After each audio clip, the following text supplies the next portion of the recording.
Hello! We have two longer stories today, and it's a special series of stories from AITA, where the authors were absolutely annihilated, not only by voting, but also in the comments. Both stories ended up deleted, locked, and otherwise shut down because of the angry masses that came for the OPs. Our first story has a man with some doubts about starting life with a debt-ridden girlfriend. It's hard to fault him for that. Nobody wants to feel like you're trying to skate uphill on a maple syrup-covered rink. Do other countries say that, or is that just a Canadian thing? Never mind. But it all starts going wrong when he has an ingenious idea: how to solve that pesky debt problem once and for all. Get out your pitchforks and light the torches. Story 1. So, my girlfriend and I are planning to move together after 3 years of relationship, and money came up as a point of discussion. We are both fine with splitting up expenses in a 50-50 manner. We live in the EU. She is in university. I am soon to be working as a decently but not greatly paid government employee.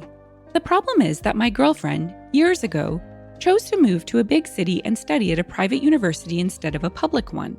Her parents, likely being overconfident in their economical possibilities, decided to pay for my girlfriend's studies. It came at the condition of being paid back as soon as she gets working, seeing that she could have chosen a public and cheap university instead.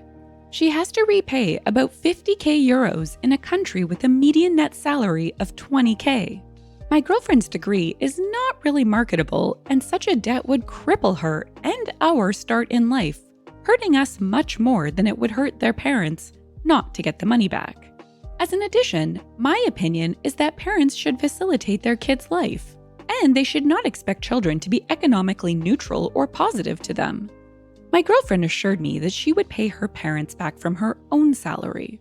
But really, that would be money coming out of our already thin paychecks, and I would end up needing to compensate for her initially low salary, even lower after the loan payments. I told her that I do not care for her parents, and I feel morally fine cutting ties with them. Ooh. Oh gosh, that's bold. I told her that we, as a couple, need to make us two a priority, and that I do not want to be collateral damage of her and her family irresponsible decisions. I am not suggesting to flip off her parents, but politely explain to them that we have a serious need of money and they don't. I'm pretty sure cutting them out is flipping them off, but okie dokie. She proceeded to get mad, reassuring me that we would not feel any monetary damage, which is literally untrue, and that eventually we will be fine. Reddit voted OP, "You're the jerk." In the comments, Lizzie said, "You're the jerk. You don't have to live with her if this is so bothersome to you, but she owes her parents this money back." JRM said, "So you just decided her parents no longer need to be in her life? Just because?" MD Thomas said, "This agreement was around before you were in a relationship with her. You want her to forego repaying a debt because it might dip into your finances? If you can't handle having merged finances, don't get married or live together. You're the jerk." Throwaway Forbin said, "You're the jerk. Parents told your girlfriend if she went private uni, she would have to pay them back.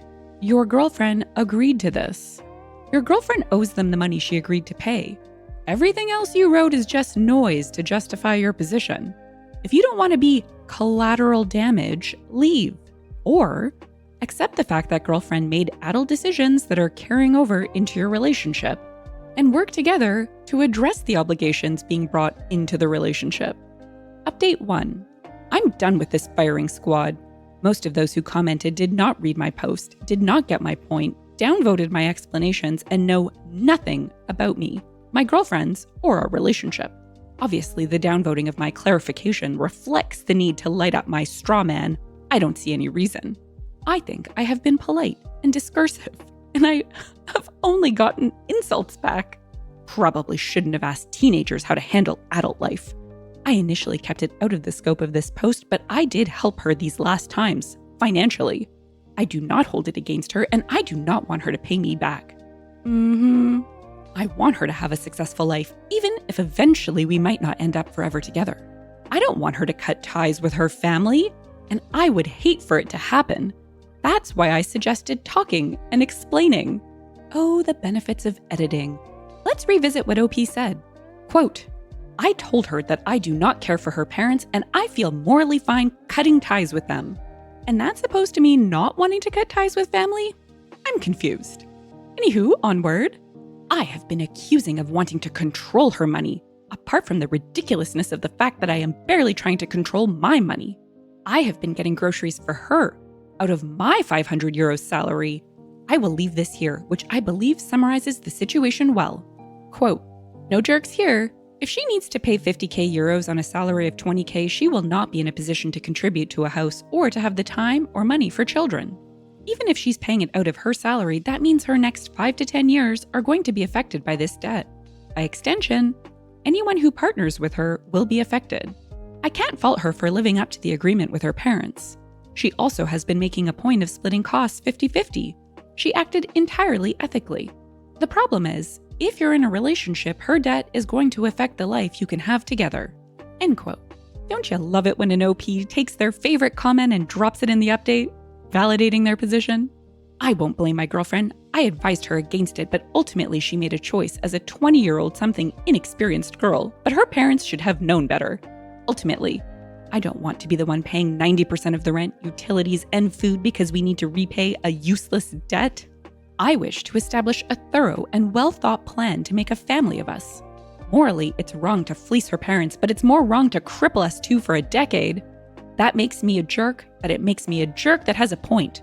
Valid one.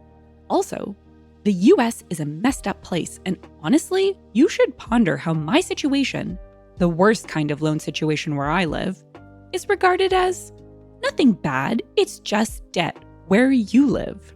Reddit voted, "You're still the jerk." In the comments, SPS agent said, "This post is legendary. This guy is such a colossal tool. His edit, his post, his comments. Please archive this as the fudgesicle poster child for AITA." Glittering Row said, "LOL, I read your update and then your original post. I'm not quite sure how you think your update makes you sound better. Just more of a jerk. Oh, and I'm not a teenager, but you're acting like one." Only Right Angles said, "Looking forward to seeing this reposted on r/Am I the X?" OP thinks everyone else is missing the point, but he is obviously the one missing the point here. Totally understandable that he's worried about shared debt and what this means for his future, yada, yada, yada. But even suggesting that his girlfriend cut ties with her family for money? Nothing says red flag in a relationship like cutting people out of your life because you don't want to honor a commitment. He's definitely the jerk. Our second story went so poorly, the OP probably needed treatment in a burn unit because he got roasted. Being ignorant on Reddit isn't the worst thing. In fact, that might even be a baseline. And that's okay. This story is short and might leave you scratching your head, but ho-ho, does it unravel in the comments. Nothing riles up the Reddit mob like doubling, tripling, quadrupling down on made-up BS, and then getting caught lying about it. The mob did what mobs do best and swarmed. And OP did what ignorant people do best. He kept digging. Grab your marshmallows because it's about to get hot in here. Story 2. I need a new car really badly. Basically, I walked into a dealership and said, "I have such and such credit score. I can afford $500 a month and I need something with Apple Play and a reverse camera." The guy was really cool at first and showed me a couple cars that would really work for me. But he kept saying that I needed a down payment. I know they try to pull this stuff all the time, but in my state, down payments are illegal. I told him that I would extend the terms of the loan, but no way was I breaking the law. And for his own good as well as the dealer. No way even discussing a down payment because they are illegal. When he said something to the effect of the illegal down payment thing is nonsense that trended on TikTok, I lost my mind with him. I just had it. I made a huge scene on the way out and told him he better learn his laws. And I can see a scam a million miles away. He said something about my business not being welcome, and I literally told him he can go shove something inside himself.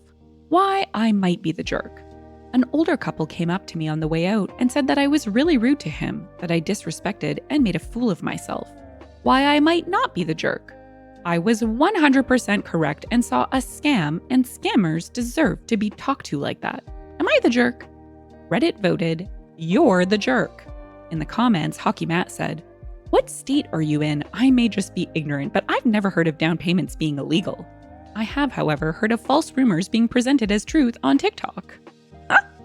OP replied, "I'd rather not say for obvious reasons, but I did not get this from TikTok."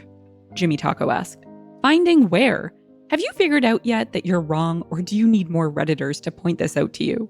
OP replied, "On places that also tell me down payments are illegal." Jimmy Taco clarified, "Where are these places? Why do you refuse to cite them?" OP responded, "Here's the lawyer I learned it from, at random TikTok user we do not need to promote." Jimmy Taco added, "At random TikTok user? So you lied and actually did learn this on TikTok. Is that correct?" It does not say she is a lawyer on her website or profile. Where does she claim to be a lawyer? OP then replied, "She is, obviously, with how much she knows. Do you just hate brown people?" Suraj just added, "Girl, you're an idiot. Stop replying, honestly. Reading bill codes you found on the internet doesn't make you a lawyer. Going to law school and passing the bar makes you a lawyer. This girl never claimed to be a lawyer. You made a stupid assumption, and now you're behind is stuck on the bus. Because you don't know how car loans work." She's a Princess replied, "Going on her website, it appears her qualifications are gaining knowledge. I think the whole thing seems extremely legit and professional." Lady V replied, "I think OP is confused on who the actual scammer is, based on this. On the heels of this, I'd like to advertise my new program. If you send me $250, I will share with you the secrets of not having to pay your debts. For reasons. Spoiler, you just don't pay them. This program provides spiritual awakening all the way up until the consequences smack you in the face. But I will be there every step of the way from my mansion's infinity pool." Now for the real commentary. How does OP have enough income to buy a car? Oh goodness, that felt mean. But what the heck? OP is definitely the jerk here. A, spouting the absolute truths bestowed upon us by the all-glorious TikTok is idiotic. B, being rude to people based on said unequivocal truths is also idiotic and rude. It's kinda funny how ignorant and rude were made for each other. Kinda like waffles and syrup. And that's it for today. Until next time, shine bright, Starlight. If you've enjoyed the story and would like to hear more, consider liking, subscribing, and leaving a comment. Thanks, and bye for now.